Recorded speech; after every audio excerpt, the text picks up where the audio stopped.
চলে এসেছি আরও একটা নতুন ট্রাভেল ব্লগ নিয়ে। এবারে যাচ্ছি ডুয়ার্স। সেদিন বিকেল বিকেল বেরিয়ে পড়েছিলাম আমরা ডুয়ার্স যাওয়ার জন্য। প্রথমেই আমরা গেছিলাম বালিঘাট।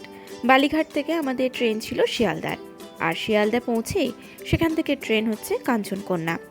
চলে এসেছি আমরা সবাই, আমাদের গ্রুপের প্রায় অনেকজনই বালিঘাট থেকেই ট্রেনে চাপতো, সেই জন্য সবার আসারই অপেক্ষায় ছিলাম। সবাই চলে এসেছিল, ট্রেনও চলে এসেছে, চেপে গেছি আমরা সবাই ট্রেনে।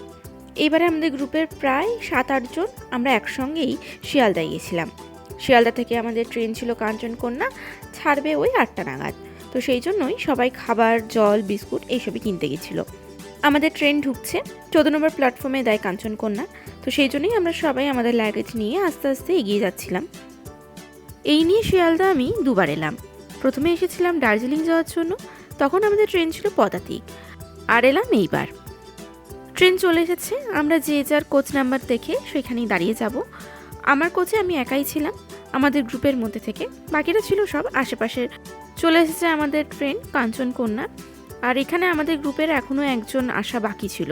ট্রেন এদিকে দিয়ে দিয়েছে, কিন্তু তিনি এখনও এসে পৌঁছাননি। তো ট্রেন প্ল্যাটফর্মে দিয়ে দিয়েছে, কিন্তু তখনও তিনি ক্যাবে। তো সেই জন্যই সবাই একটু টেনশন করছিল। যাই হোক, তিনি ট্রেনে উঠতে পেরেছিলেন। আসলে গ্রুপ ট্যুর করতে ভালো লাগে, কিন্তু সকলকে দেখে শুনে ট্রেনে চাপানো এটা কিন্তু খুব বড় একটা দায়িত্বের। তো যাই হোক, চেপে গেছি আমি আমার ট্রেনে, মানে আমার কোচে। আমার সিটও আমি পেয়ে গেছি। আমার ছিল এসি 2 টায়ার, সেখানে ছিল আমার আপার বার্থ, কিন্তু তখনও যেহেতু লোক আসেনি সেই জন্য আমি নিচেই বসেছিলাম। ডিনার করে তারপরেই উপরে শুতে গেছিলাম। ট্রেন আমাদের একদম রাইট টাইমেই ছেড়ে দিয়েছিল। আমরা যে টাইমে ডুয়ার্স গেছিলাম সেটা ছিল পুরো বর্ষার সিজন। তো বর্ষা আমাদের শিয়ালদা থেকেই ছাড়েনি, বৃষ্টি তখনও পড়ছে, আর আমরা যখন গিয়ে নেমেছিলাম তখনও বৃষ্টি পড়ছে। আপনারা যারা কোথাও ঘুরতে যেতে চান কিন্তু কোনো ট্রাভেলারের সঙ্গে যাবেন না, তারা আমার এই ব্লগগুলো পুরোপুরি দেখলেই একটা ছোট্ট করে যে কোনো ট্রিপেরই প্ল্যান করে নিতে কোনো অসুবিধা হবে না। তার জন্য ব্লগটা পুরোটা দেখতে হবে। আর আমার এই ব্লগগুলো ভালো লাগলে একটা লাইক করবেন, বন্ধুদের সঙ্গে শেয়ার করবেন, আর পাশে থাকা বেল আইকনটি অবশ্যই ক্লিক করবেন। এসি 2 টায়ারে দেখছি বেশ ভালো ব্যবস্থা, এখানে বেশ প্রাইভেসি রয়েছে, প্রাইভেসির জন্য পর্দা দেওয়াও রয়েছে। তো রাত্রে খেয়ে নিয়ে ঘুমিয়ে পড়েছিলাম, বিশেষ আর কিছু দেখানোর ছিল না, সেই জন্য একবারে সকালে উঠে আপনাদের সঙ্গে শেয়ার করছি সকালের দৃশ্য। সকালে প্রথমেই আমি যেটা দেখতে পেয়েছি এটা হলো চাপামারি জঙ্গল। হ্যাঁ, কাঞ্চনকন্যা দিয়ে যারা যাবেন তারা চাপামারি জঙ্গলের ভিতর দিয়ে যাওয়ার অভিজ্ঞতা অর্জন করবেন, কেননা এই ট্রেনটার বিশেষত্বই হলো এই চাপামারি জঙ্গল দিয়ে একমাত্র কাঞ্চনকন্যা এক্সপ্রেসই যায়। বর্ষাকালে ডুয়ার্স এক অনবদ্য অভিজ্ঞতা। প্রথম থেকে আমরা সেই অভিজ্ঞতা পেতে শুরু করেছি ট্রেন থেকেই। তো ট্রেনে যেতে যেতে আমরা দেখতে পাবো তিস্তা নদীও, কিন্তু তার আগে এই জঙ্গলকে ভালো করে উপভোগ করতে হবে, কারণ ট্রেনের ভিতর থেকে জঙ্গল আর গাড়ির মধ্যে দিয়ে যেতে যেতে জঙ্গলের মধ্যে অনেকটাই তফাৎ। কারণ ট্রেনে যাচ্ছি আমরা একদম গভীর জঙ্গলের মধ্যে দিয়ে। এই ট্রেনটার এটাই হচ্ছে বিশেষত্ব। এই দেখুন না, পুরো জঙ্গলের মধ্যে দিয়ে কিন্তু ট্রেন লাইনটা। কিন্তু আমরা বাই রোডে গেলে বা গাড়ির মধ্যে দিয়ে যেটা গরুমারা ফরেস্ট, সেগুলো কিন্তু এতটা জঙ্গলের ভিতর দিয়ে যায় না। যাই হোক, সকাল হয়ে গেছিলো, আমি জঙ্গল দেখার জন্যই বাইরে এসে দাঁড়িয়েছিলাম। আর একটু পরেই আসছে তিস্তা দেখার জন্য মোটামুটি দাঁড়িয়েছিলাম আমি। তো সকাল হয়ে গেছে, ফ্রেশ হয়ে আমি চলে এসেছিলাম সামনে। তার আগে ছোটোখাটো 2-1টা নদীও পড়ে, খুব বেশি নাম জানি না, কিন্তু দেখতে খুব সুন্দর লাগছিল। দূরের ওই পাহাড়, মাঝে নদী, আর 2 সাইডে এরকম জঙ্গল, উপর দিয়ে ট্রেন যাচ্ছে, দেখতে সত্যি খুবই সুন্দর ছিল। সঙ্গে বৃষ্টি তো আছেই। শিলিগুড়ি জাংশন হয়ে আমাদের ট্রেন চলে এসেছে সেবকে দাঁড়িয়েছিল ট্রেন বেশ কিছুক্ষণ। হয়তো ট্রেনের লাইনের কোনো সমস্যা বা যে কোনো কারণে ট্রেন সেবকে প্রায় 10 থেকে 15 মিনিট দাঁড়িয়েছিল। ট্রেন কিন্তু আমাদের অনেক বিফোর টাইমে আছে, তাই লেট হওয়ার কোনো চান্স ছিল না। এই যে সেই দৃশ্য দেখার জন্যই আমি দাঁড়িয়েছিলাম বাইরে। তিস্তা নদী, তিস্তার রূপ এক এক সময় এক এক রকম। এটা হলো বর্ষার তিস্তা, কি ভয়ঙ্কর না! আমরা যখন দার্জিলিং এসেছিলাম তখনও তিস্তা দেখেছিলাম, কিন্তু এতটা ভয়ঙ্কর রূপ তিস্তার দেখিনি। পুরো ঘোলা জল, 2 সাইডে রয়েছে জঙ্গলে ঘেরা পাহাড়, আর উপরে জমে রয়েছে মেঘ। এর সৌন্দর্যই আলাদা, নিজের চোখে না দেখলে জানি না কতটা বোঝা যাচ্ছে ফোনে। সামনে থেকে এর ভয়ঙ্কর দৃশ্য ভয়ঙ্কর সুন্দর।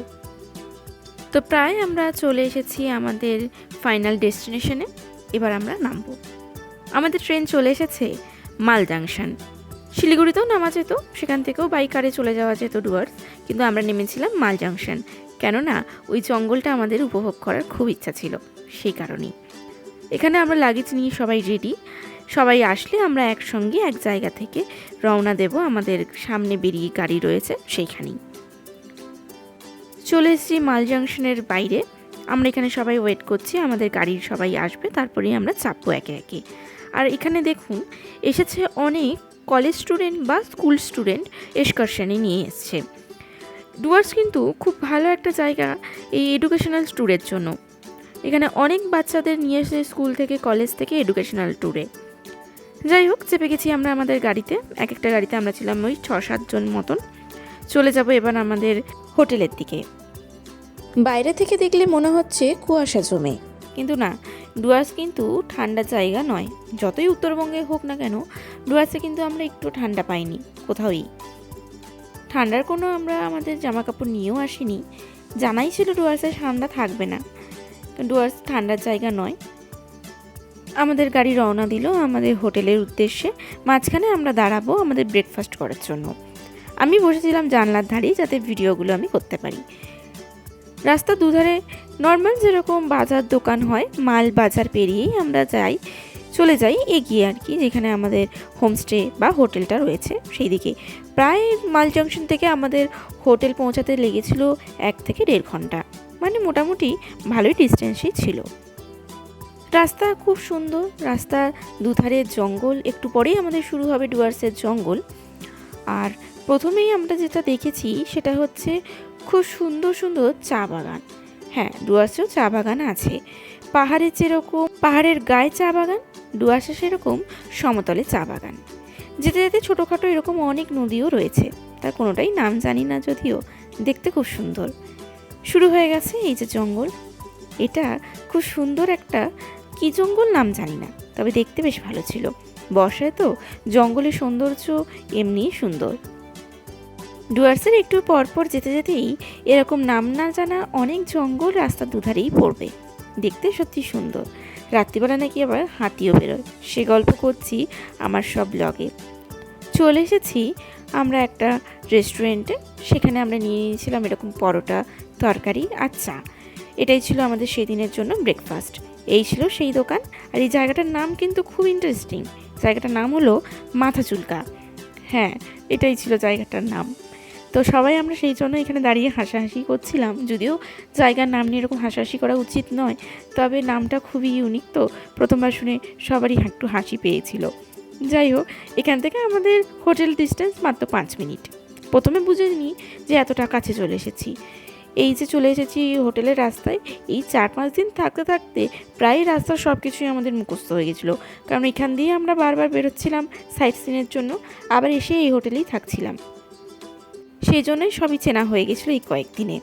এই যে রাস্তাটায় ঢুকছি, এখান দিয়ে আমাদের হোটেল ছিল।